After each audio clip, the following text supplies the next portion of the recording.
Welcome to the Samson Strength Coach Collective. On today's episode, we have Logan Gibson. Logan and I originally met, and we'll talk about it at the beginning of the episode via email.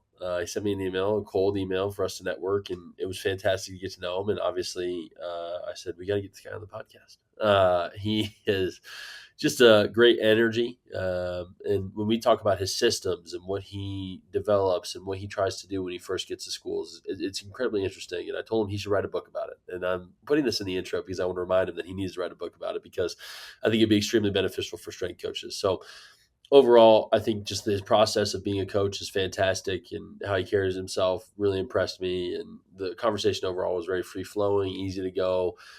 As always, energizing me for the rest of the day. I hope it does the same for you listeners as well, because that's why I love doing it so much. Uh, as always, thank you for listening, and I hope you enjoy.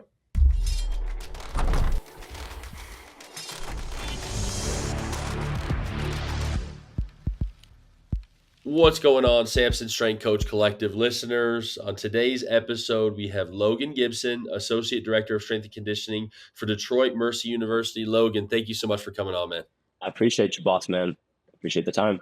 Oh, absolutely. And guys, I just want to start this story, with a quick story, right? And before we dive into this, like Logan reached out to me on a cold email, and I think that is something that it's like it's an assignment that you're given as an intern, right? Like reach out to a coach via a cold email, and then I'm a socially awkward person, right? It's tough for me to like reach out, but I've never once regretted either reaching out to somebody or having somebody reach out to me when I met them. I learned things from Logan. I was able to build a rapport with you, and I was like, man, we have to get you on the podcast, right? Because I want other people to hear what you're saying as well. But like, this is a lesson of we're in this together. Obviously, everybody knows this, but like, don't be afraid to reach out to people. And I think I hear that hesitancy a lot from other coaches, or, well, I don't really feel like my network is where it needs to be, or I don't want to develop it. And it's like, obviously, if you reach out to a coach and you're like, hey, man, I want to, get a job recommendation from you, I'm not going to listen to you, right? But Logan reached out and he was just like, I want to just talk with you. I want to get to know people better. And so I think it's from a standpoint of what you're doing it the fantastic way. And it was really nice for me because now I get to have you as a resource too, right? It's a mutually beneficial relationship. So I greatly appreciate that. Thank you. So, all right, let's dive right into it. Logan, can you just give us a background of your career and then what's brought you to Detroit Mercy? Yeah, thanks again. So a little bit of my career. I think I'm going to give a very cliche answer, just like a lot of strength coaches. I played sports growing up. I was probably not the best. Well, I was not the best in sports. So really, my outlet to take my development into my own hands was through training, getting better. Throughout my time, I also was injured. So I was very fortunate enough to actually in high school have an athletic trainer that was also CSCS certified, kind of really just was in the strength conditioning side. Like he really loved it. He actually, after two of my knee surgeries, he really helped guide a lot of my return to play. And I just fell in love with it. I fell in love with just coming in, showing up, working my butt off and giving effort every single day. And he was like, hey, listen, like, exercise science is a thing, man. Strength coaches are a thing. Like, at my high school, we did not have one. But he was like, it's growing. Like, this is something that's out there and it's available. And so I followed that. And I am so thankful to Craig Gross in Evansville North High School for putting me on that path. But basically, from there, undergrad at University of Southern Indiana, I knew the most important thing, in my opinion, was experience. So I love football. I coached football during my undergrad, was a sport coach and helped with strength conditioning. During my undergrad, I interned at my alma mater with softball, and I then took an internship at Purdue University in the summer of 2018. That was probably the kickoff for it all. I think anybody that can relate to, like, if you smell, sniff, see high performance, where they have everything, they're doing everything, they're maximizing what they can. It's it's addiction. You know what I mean? Once you get and see that. So I worked with men's basketball, right? That's kind of what they do at Purdue. And I worked with women's soccer, and both of them just the light bulb went off. So from there, after that time, I got my education. I then started to seek job opportunities. I took this opportunity at Lawrence Tech, an AI school up here in Southfield, Michigan. had a boatload of teams, got a ton of experience training all different types of athletes I never had the chance to beforehand. And then an opportunity arose here at University of Detroit Mercy, and I jumped on it just to make a nice jump, simplify my teams, and get somewhere where I really feel like we have the bones to do something. I love what you say there about when you get to sniff it first, that's when you know if it's what you really want, right? Because like I think everybody who's listening and is actively in strength and conditioning had that moment, or even if you know have transitioned to a different career and you still like to just listen to podcasts about strength and conditioning, like you had that moment as well too, and that's what the internship is all about. It's about finding out if that is what you really want or not. My question for you is, with your influence coming from an athletic trainer, what kind of drove you more towards the strength and conditioning side versus going towards AT, like because of your mentor that you had in high school? Yeah, so he was like, if you put like in Chat GPT, athletic trainer that's jacked. This man walked around and he'd jump in after practice and do one-on-one with the offensive line.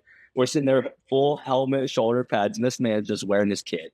And so it was just kind of the fact that like he realized how important like the like the physical therapy, like the early stages of rehab and things like that was. But he knew that ultimately to make that next step was the sooner we can start, progressively overloading things, really, when we can start stressing the body once it's obviously able. So, like, that was the thing for me. And then I think just like a lot of us, I hope, everybody takes the time to go around and see different fields of the field, right? Like PT, athletic training, personal training, because for me, I actually went through all three. I thought at first I wanted to do athletic training. I thought I wanted to do physical therapy. Realized I didn't want to deal with insurance, and realized that I wanted to have a little bit more of like an open format for my day to day. And so then eventually, like I said, I was at the high school. I was helping that entire time, so I always had strength conditioning. I always had that in my back pocket. But then, I saw like the strength conditioning stuff, man, and I was at Purdue, and I was like, oh yeah, I like this. I like the days. I like what we get to do. We would go outside on the turf with the basketball guys. We'd be inside. Like it always changed. You always had that opportunity to do that. That's what I love with exercise science programs in school. Like I think it can be kind of a pain in the butt sometimes to go around and look at PTs and shadow a PT for a day or go see an AT. But like I remember having to do my internship my senior year in Temple. They said, okay, well, you have to find something. And I was a lazy student, if we're being 100% honest. And so I had a last second option to go over to UPenn because they were still hiring interns at the time. And I went to UPenn, and I had that exact moment myself. It was like, oh, this is really what I want to do. Like, this is what it truly is. So I think it just speaks to the importance of having a different curriculum at schools and just understanding, okay, there are different options, but you should really try everything because you might not know until the absolute last second. Because at that point, I was already accepted for grad school for sports psych. And so I was like, oh no, what am I going to do? But it ended up working out well because they're relatively related fields. Yeah. But I think it's just so important for schools to actually allow students to have that different experience because you never know what's going to be your true passion. No, no. Yeah. And in my opinion, like you can take so much from everything. Oh Like yeah. every professional, every job title has their strengths and what they do really well, and it may not be directly what you do, but maybe the philosophy or the idea behind it or the structure behind it is something you can add to yours. So Oh yeah, absolutely. And it's funny you bring that up as well too. I had a meeting just before this where it was our PT, our AT, and myself, and our assistant strength coach for women's basketball, and we talked about a return to play for somebody who fractured a fourth metatarsal, right? And he just got out of his boot. And what is the next 3 weeks going to look like? And understanding and seeing what these other professions do, and seeing what their day to day is, that was the first time I've had everybody in a room together, and I was like, man, we really accomplished something. Versus all of us trying to pull apart from each other, yeah. everybody had an open mind. And so I think experiences of being able to see PT and being able to see ATs and see what their day to day looks like as well too was extremely valuable for that process. Oh yeah. I think ever since I've, like I said again, the light bulb for me was since when I was at Purdue. I always go back to that experience because it was the highest form I've been so far. But that's literally what I strive for as a young professional. I'm like, I want to be there. I want to be Yeah. where all of us can be in a room and all of us can do that because it's a magical thing. It's a very, very fun, very exhilarating environment to be in. It's super fun. I felt Yeah. energized right before that, right? And then I Yeah. come on here and I get to talk to you. So it's been a great start of my day, Yes. man. So, you mentioned Purdue, right? And you've got the highest level of resources possible. And then you've been through a bunch of different places throughout your career Yeah. with varied levels of resources. To you, what does maximizing your resources look like? Maximizing my resources is basically kind of base for me. I always tell places when I'm talking to them, I do like an audit the first like couple weeks, not because I'm just some big guy on the totem pole. It's more so just so I know what do we do well. Who do you talk to get certain things done? Because I think not to go off on a side thing here, but if you've ever been at a small university, and I've been at two private universities, I always say private schools, they usually have one person doing a four-person job, Yep. right? So you really need to know who gives you the answer to things, who can constructively help you on situations. So I usually do that at the beginning. From there, I see what our bones are. Like, what do we have? Like at the University of Detroit Mercy, for example, at one point we were a big institute. We had a pretty solid enrollment for a private school.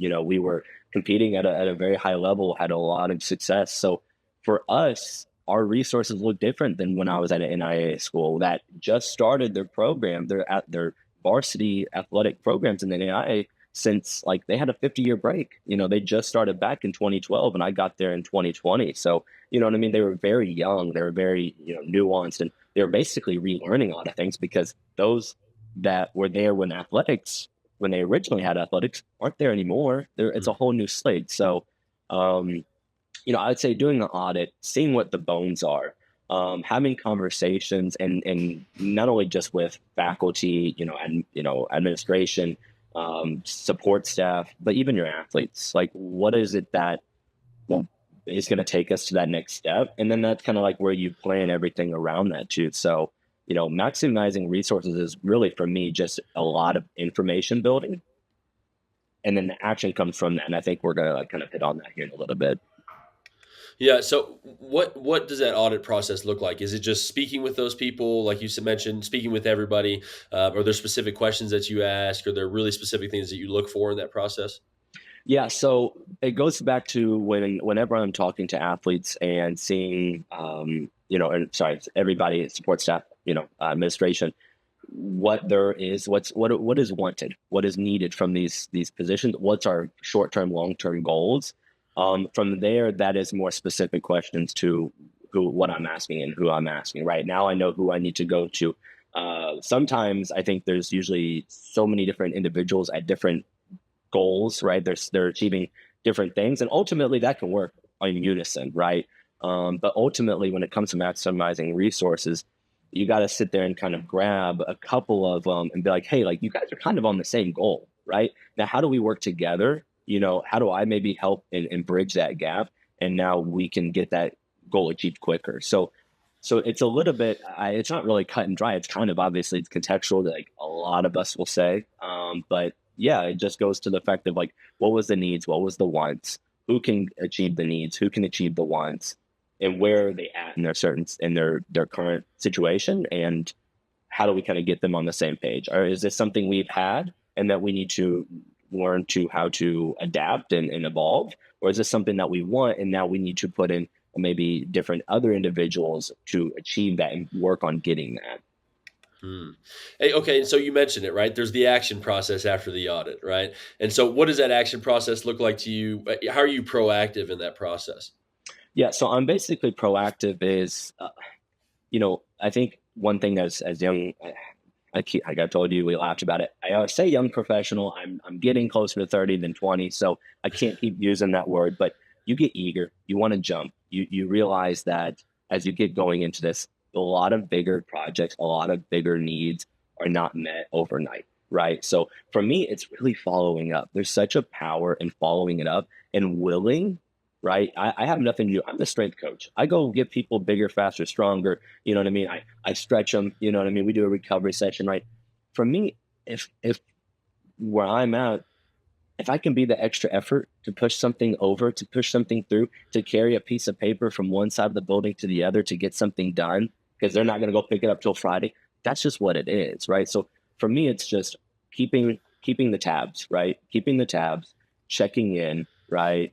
Following up, and then really exercising, getting more resources. And by more resources, I mean usually more individuals that are on the same goal to help.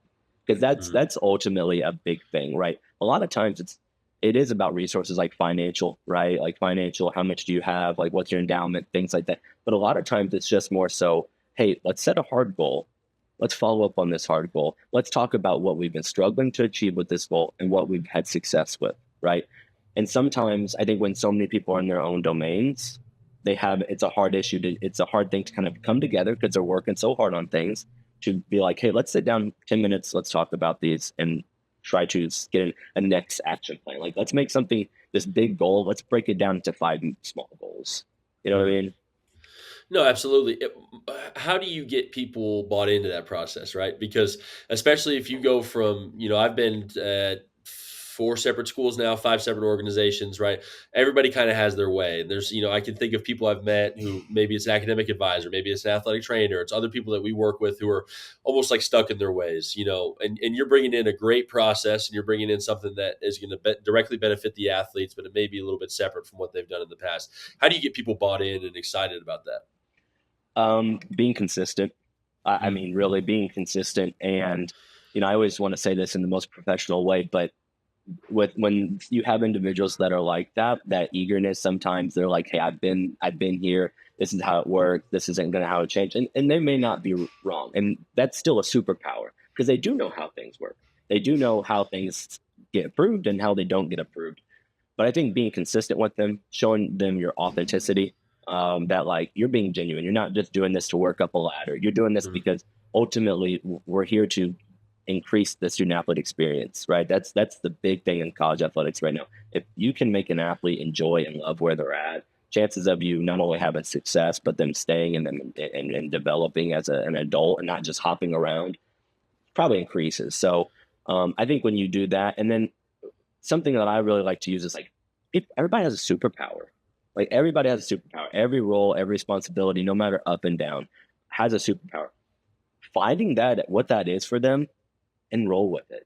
We have our director of sports medicine. He's straightforward. He's very actionable. He's boom boom boom like he doesn't play around. He has a very big busy schedule. And then I have some others that are more creative, like our ticket operator. Like she's really creative. She's kind of like an open thinker. So really try to utilize those and bring them out of those individuals that may not have that hesitancy to change. That's a big one for me, because it makes them feel important. Because I think a lot of times, maybe as we all know, like everybody kind of knows that that's how they operate, right? mm. Everybody knows they don't change. But if you are open and you think they can change, you think they can jump on board, that sometimes incites them. You know what I mean? Yeah. Well, it's so funny. I'm almost laughing over here because it's bringing up a specific example for me, right? Of somebody, it was an equipment manager at an old school I worked at. And so our director hated this guy, could not get anywhere near him, right? And then our associate director, same thing, could not get anywhere near him. And so one day they send me down to speak with him, right? And I know this guy's super hard headed. And so I just talked with him. The first day I just literally had a 45-minute conversation with him about whatever he wanted to talk about. It was like, okay, let's flow all our energy into what you're trying to do. And then from there, I became the guy who could speak to him. It was almost like he and I spoke a separate language, and that he and I could work together. And like it was, it's funny. I'd laugh because it almost thinks of us like in a boxing ring. Like he's throwing a quick jab, and I'm kind of just Yep. dodging it. Oh my goodness, dodging it quickly, Yeah. right? Yeah. And it's like, and we kind of just feeling each other out, and then all of a sudden we're together, and we're synchronous on what we're trying to achieve. And so Yep. I'm just laughing because it's like I remember specifically they're like, Connor, you got to go talk to him. Like you Yeah. got to be the one to go do this. And then we would achieve results from there, right? And so in that specific instance, my superpower is being able to talk to somebody that nobody else could talk to, right? Yeah. Yeah. But for you specifically, how do you identify those superpowers? Is it just relationship development with those people and spending time? Yeah, it's definitely relationship development. Actually, it's funny that I try to make that audit part seem so like sophisticated, but it really is. It's me sitting there and being a liaison to everybody. Me coming in, like, hey, what's up? Like, how you doing? My name's Logan Gibson. Like, people call me Coach Gibby. So I'm like, if you've ever heard the athletes say Coach Gibby, that's me, right? So, and I just talk to them. Like a lot of we have it's really interesting here. We have a staff that's older, that's been here for a while, and we have like a staff that's just fresh just fresh. Like this is some of their first job in athletics outside of internships. So it for me, it's just like getting to know them. And and through that, just like a lot of us, like they'll kind of talk about their day. They'll talk about what they struggle with, what they wish they could change. And you just kind of take that on a note. So then whenever you sit there and you're paying, hey, we have this goal to do this, you know what? That would help this person in their day-to-day operations, like we were talking about, even though they have nothing to do with the goal itself. It doesn't like our equipment manager is never going to help us achieve that goal necessarily, but because he can be an advocate, because he can get on board, that may push. Maybe you have more people, the power of people. You know what I mean? So, I think that it is. It's just getting to know people. It's just talking to them. It's kind of how they tick. Like, it's really just not. It's not anything scientific. It's not anything crazy. It's just asking them questions. People love to talk about themselves. You know. Yeah. Oh So yeah. just talk to them. So you bring up a great system, right? And it's a great way to identify all these things. My question for you is, how do you manage your energy levels doing that? I, honestly, Connor, that's such a great question. And I go home and I think about that sometimes. I do. I really, I sit there and I think about how to put back into myself. And I don't think I have a perfect answer for you yet, truthfully. I past 4 years, I've gotten into my training. I'm really locked in on my training. I do that and I enjoy that. Like it's not anything I hate anymore. Like I did at some points, I was like, man, this is gonna suck. But now I'm like, this is a great time for me. I have a wife and I have two cats. Never was a cat guy. I like going home. I play with my cats. Like, like they're pretty lethargic. They're cool. Like I don't have, you know what I mean? Like that's a pretty easy life. And then my director really kind of reads non-strength conditioning books, like a sprinkle in a strength conditioning book. I just read that stuff. Like, but I don't have a perfect system, man. It's really I go home and I put into the battery the part of the battery that's missing for me. If it's relaxation, I may sit there, I may relax, maybe play college football, like just sit there and take a breather. If it's something where like, hey, I've been in a building all day, you know what? I want to go on a walk. Like it's really not. It's not black and white, man. It's. I'm figuring that out for myself, and luckily, I want to say that I still have that young man energy to go run around and deal with this stuff. But it also, I love it. Like, I just had a call with another staff, and they were like, and I appreciated this compliment. They're like, I can tell you just do a lot of this for the athletes, and I'm like, honest to God, I do. Yeah. Honest to God, I see the world in these athletes. I love when they come in every day and it seems like they can conquer the world each day. And I want to give them the world as much as I can. So, I mean, it's exceptional, right? But that's what drives you, and that's what re-energizes you for each day. yep. And it's interesting because I've just been either talking about it with other coaches or thinking about it myself. Is like there is a reason I do believe that a lot of coaches end up leaving strength and conditioning, and I think on the surface level, it's really easy to say is like, well, it's a bad relationship with the coach, right? Or the hours suck, or I don't like doing this. And to me, those are symptoms of a larger problem, which is that, and I'm not trying to be a jerk whatsoever. Some people just necessarily don't have the energy levels to deal with it on a daily basis, or some people just don't have the exact love for the profession that is required because it's a really hard job. Every job is a really hard job, right? And it's the same Yeah. with nursing. It's the same with anything that you can really think of. Is you have to have a certain amount of love for it, and you have to have a certain amount of passion for it. And so, finding something that keeps you passionate is what is key. And so, for you, it sounds like it's the athletes. Far and away. Yep. Far and Yeah. away. Well, but then that just re-energizes you for every single day, right? Every day. And you get to see him because you see him every single day. Every single day. Seriously. Seriously. And that just brings me to my next question for you is because I agree the student athlete experience is key, especially with this transfer portal and how easy it is to just up and leave. Right, the process is not linear. It never was, but at this point, it's going up and down and sideways in three dimensions, right? And so, what are your key things that you focus on for the student athlete experience specifically to make sure that they have that high quality experience? I remind them that they're a human, right? Like I remind them that they're a human, like all of us. They're gonna have failures. They're gonna have accomplishments. They're gonna have good days. They're gonna have bad days. Um, a lot of people expect the world out of them. I don't. I want them to be them. I want to, and that's why they're here. Like, I tell all my athletes, like, there's a reason why you're here. You know what I mean? Sit with that a little bit when you're anxious on practice or anything like that or something that's coming up. Just remember, you're here for a reason. You know what I mean? I also like to sprinkle in a bit of a gratefulness, like like you're here for a reason, and don't forget there's other people that want that opportunity as you. So, right, how do we make the best of it? So, um, I think that's a big one for me. I check in with them. You know what I mean? I don't blur the lines. Actually, I'm not that great. I hear some of my other cohorts. They have some solid conversations. They get to know a lot of our athletes in some more like, I guess, professional, personal ways. But for me, like, it's actually kind of crazy. I talk a lot of shop with my athletes. I love my three E's are like educate, empower. Educate, empower, and um, execute.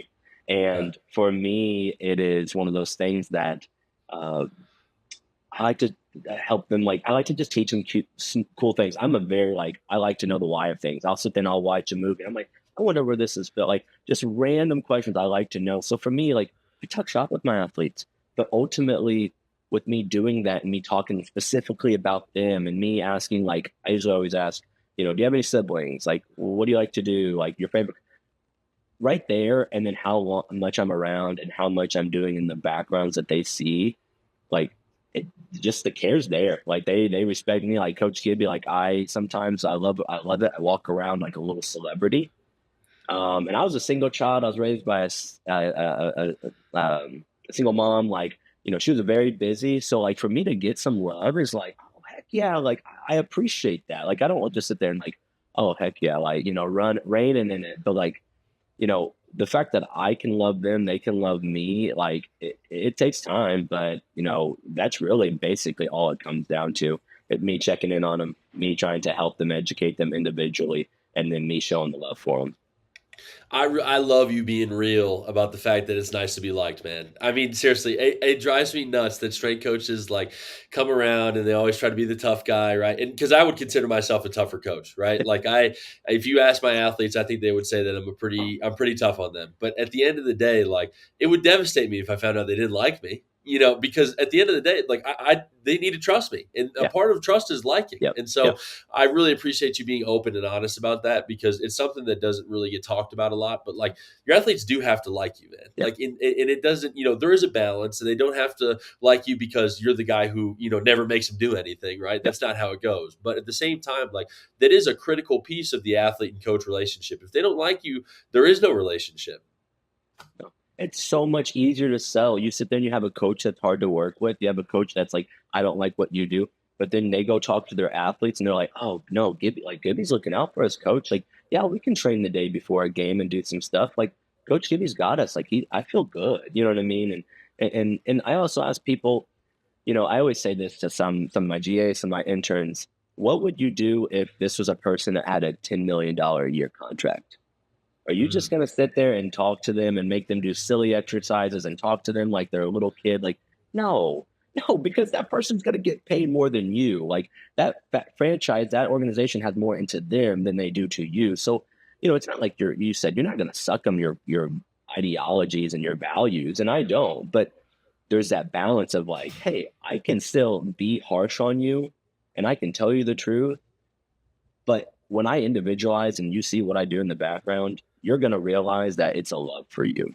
It's yeah. it's you know what I mean? So yeah, no, 100%. I think there's nothing wrong with it because also it helps sell your mission and sell your cause, especially if your cause is coming from a good spot. Absolutely. How do you keep that perspective of the $10 million contract question? I don't know. I don't know how to keep that perspective. I just look at it like, I can't do something. I can't change something every single day, right? Like they need structure. I can't throw something at someone that is beyond their means, right? I can't sit there and I can't degrade someone like just because of the fact that they didn't have a foot behind the line. You know what I mean? I can't do those things because ultimately it's like especially student athletes, they have so many things in a day to do. They have Yeah. so many things to, and everybody pulls from it in every which direction. So to sit there and have that idea like this is a very minute part of their day, like a little bit of patience, a little bit of understanding, and then like I said, if you're a $10 million contract a year person, if I did treated you like this and you went to the GM, I don't think, I don't think they would be in the office. I think I would be in the office. You know what I mean? Yeah. So Yeah. Well, it sounds like to me consistency is one of the biggest things for you. yeah. It's something I've really worked on too. You can ask my director. I went up to him. I was like, "Hey, let's end of the year. I need an end of the year evaluation, please." Like I seek that because I'm still learning. I want to learn, but yeah, that was the biggest thing. I was like, "Hey, I need to be consistent, and I need, let's work on that. Let's help me with that if you can." And he Yeah. does. What's the main way you've worked on it? Because you spoke earlier about with your athletes always following up on doing what you say. How did you work on it? How did you build that skill? Systemize to simplify. There you go. Systemize to simplify. Break it down. Break it down. Here we go. Yeah, systemize to simplify. Basically, I've realized, especially when you're in these less resource, more teams, less coaches scenarios, the more you can systemize something, the simpler it's going to be for you day to day. My athletes, I will have like prehab, right? We'll do some beginning of the year testing with me and the athletic training, me and the sports med, and we'll put together like, hey, here's an ankle group, here's a hips group. Um, Instead of me every single day writing something out, why don't I have a progression regression of ankle mobility? Why don't I have a progression regression of hips? And it's the same thing with my training, right? Like I have a template. Like let me go off my template. I know some coaches do the what do they call it? They do their like tiers, like tier 0, tier 1, tier 2, and that's basically like by how advanced they are. Stuff like that helps you systemize you know when you're going to put like your yearly program together, like systemize how you're going to do that. Like have it really doesn't have to change from like my softball to my soccer. I know I have some KPIs that I know if you're a good athlete, you're going to do well here, right? Like no matter if your sport's more linear, more lateral, more vertical, right? Like there's still some understanding that if you do well here, this is a lot of general training, right? Sport specifics out on the field, in my opinion, we're a lot of general training. Now I'm still going to do things that are close to the sport, but like I don't have to change that much. So I systemize as much as I can, and then also I prepare. I Mm. prepare. Like I am getting to the point where I'm a couple weeks out, and I don't write my whole semester out in 3 months. I go month by month, but I prepare. I have some notes. I'm like, here's what I want to see. Here's what like I want them to understand. Like right, like, and that goes across the board. You know what I mean? Especially I think here in the high school in the collegiate setting, it's almost kind of repetitive. You're gonna see a lot of the same cases, and I'm still new, so I'm still learning. But from what I've understand now, pro, I think there's some changes, right? Because you're gonna have some individuals that are older, that are younger, that like have more history and more steps under their belt, right? But at this level, you're gonna see a lot of the same cases. So if you can systemize, it's gonna help you out. That's what I've tried to explain to somebody I work with who's younger, right? And I just explained like, man, when you first start out, you're going to have to come up with everything for the first time. Every system has to be generated for the first time, no matter where you've seen it done before. Usually it's I can copy that, but I can't resynthesize it, if that makes sense, right? And so for all of these people who are first starting out, it's like you're going to have to develop a million systems, but then once you have those systems down, it's so much easier. And then you can make small tweaks, like you say, all cases are similar, maybe 80% similar, 90% similar, and there's some small tweaks or changes that we have to make. Maybe the return to play timeline's a little bit quicker this time, or we have a team who tested a little bit lower on their vertical jump this year, so maybe we need to add it a little bit more. But I've still got my 80% crux of what I'm trying to do. So now it's way easier for me to just make a small tweak. Yep. Yeah. Yep. You To me, there's systems within systems, right? There's a larger system, and then there's the subsystems that really help it all run. This might be a tough question, but what's your favorite system that you've created since you've started this systemize and simplify process? My favorite one would probably honestly be my modifications Yep. and my mobility, my stretching packets. You know what I mean? Because I really want the athletes to feel like I'm always with them. I do try to travel. We are a low Division I school, but fortunately, we are able to travel when we can. But no matter what, I want them to feel like I'm there with them and that I care about them. So for me, it's my progressions, my regressions, or my modifications, I guess you would say. So like when I'm in a training program, we all know how it is.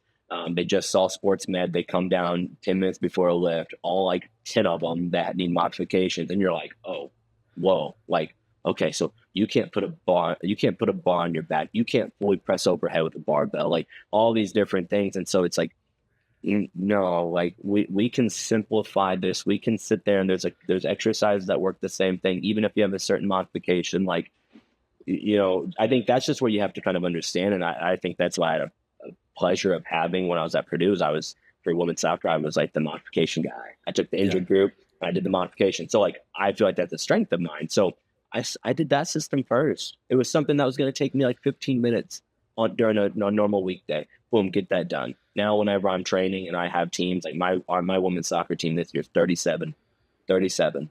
Like that's an Wow. army at the Division 1 level. That's an army. So I'm going to have that, and a lot of them. There's a good chunk of freshmen. So, I would say the modifications and the rehab, prehab, because those are I think are the ones that you use every day. Simply put, Yep. every day. So, would your advice to people who are looking to systemize and simplify would it be to find what they're good at? Like you said, your strength was finding the modifications or the progressions of lifts. Like, would it be to find what they're good at because they probably already have a relatively set system, but then actually systemize it, make it a full system, and make it something that they know. Okay, we can follow this exact pathway. Would that be what you'd recommend to attack first?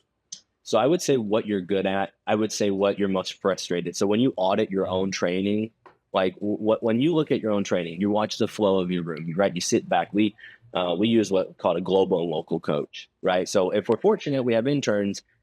I'm global coach. I oversee everything. I see, like, I'm not sitting there like, hey, like when you need to externally rotate your knee here. Like that's my local coaches. So I would sit back, I watch, I audit my training. And I would say whatever you feel like is inefficient is too time consuming. And that's even in your training or it's after. Like if that's something that's not in your training, for me it was. I was sitting there and I'm setting up my training for the day. I'm, putting on the whiteboard. We use Team Builder, but we also use the whiteboard, like, as well. And for me, it's like they were coming up asking for modifications every single day, especially in season. And I'm like, oh my gosh, I can't even sit there and I usually give nuts every morning to every athlete. I check in the case, I pick and poke. I kind of see body language and I check in. I'm like, well, this is taking too much time because I'm now trying to do these modifications. So I would say find your strengths definitely because then you're going to knock it out quickly. And then two, audit yourself, audit your program. What's taking too much time? What aren't you happy with? Spend a little bit of time and help yourself out there in the long run. I love that because it's actually addressing the frustrations, right? And it ties back into what we spoke about earlier. There's small things that are symptomatic of a larger problem. And so, can we start knocking out those smaller symptoms, right? Can you look at one specific thing and say, okay, this really bothers me. So, I'm going to come up with a very specific system on how to handle it and how to approach it. And so, then now it's much easier to address that problem when it occurs. Yeah. And you can just go be a coach. Like Yeah. you can like do less of that off like what we all kind of got in here to do. Yeah, that's awesome. I love it. One other thing that we've talked about previously, and I think is really interesting and important, was community involvement. Obviously for the athletes, we have specific community service hours that they have to complete, and it's mandatory. But usually the process, once they do it, they understand the importance behind it. But Mhm. coaches almost never involved in that process, right? I can count on one hand the amount of times I've gone out and done community service. If I'm being 100% honest with the athletes while we've done it. So you obviously take a different approach. Can you speak to me about community involvement, what that looks like for you? Yeah. So I think when you're trying to maximize resources, part of that audit is seeing how your department, how your school is looked at. For me, I felt the weakness that we had is we could be better about being in our community. We have a very close knit community as far as how it operates with each other, but we are not within that as well. So for me, it's really silly. I will just go talk to someone. I will be at my oil change, and I will get to know them, and I'm like, hey, like a lot of times I think I come off as a sports guy, so we just get on it. I don't know, but I'm like, hey, like, why don't you come to a game? Like, why don't you come to a game? I'll get you tickets. Like, come see us. You know what I mean? Come and our tickets don't cost anything. Only basketball do we charge tickets for. But that doesn't matter. They feel a welcome. They feel there was an invitation. They feel like we want them there. We want them a part of them. So, or to be, we want them a part of us. So, offer those things. I open our facility to our faculty. We have an IT guy that comes in here and he's helped us so much. I'm like, hey, listen, like you come use this. Like now, obviously, we will send them our schedule, like, but it's an open time. Athletes aren't using it. We work out in the afternoon. Come on in. Like I don't know, not everybody can do that, and I get that. We are fortunate we can. Um, we did a club. We did a powerlifting club. We don't have powerlifting here at the school, but there was the fitness center was like, hey, like they were edgy about like, hey, did you guys do like a powerlifting club? Me and my director, it was just us two last semester. We're like, yeah. And I mean, we ran from like 5 o'clock in the morning at that powerlifting club and get down to like 8 o'clock at night. But we built a bond. I see those athletes around campus. I see our fitness center director. He's helping us now. Like, and then finally, like hop on calls with local coaches. I really, one of the biggest reasons why I did this, I told my wife this is like, I wanted for if someone listened to this podcast, I just wanted them to be like, you know what?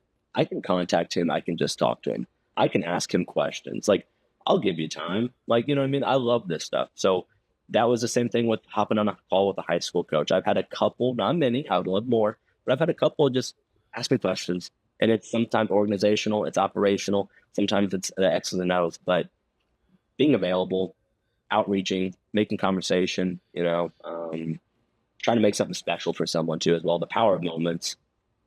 Well, I one of the key things I think you mentioned in there too was even the people within your building who are not directly related to athletics in changing their perspective on things, right? So, for me, it's a point of contention at this school because our it's funny. I was just thinking about it yesterday. Our weight room is right next to a classroom. Okay, and then our court is in the middle of a. It's called the Holmes Convocation Center because Okay. as a convocation center, it's meant for everybody. And so we have classes where you could walk and take maybe a minute to walk from the class right to center court of Holmes. Okay.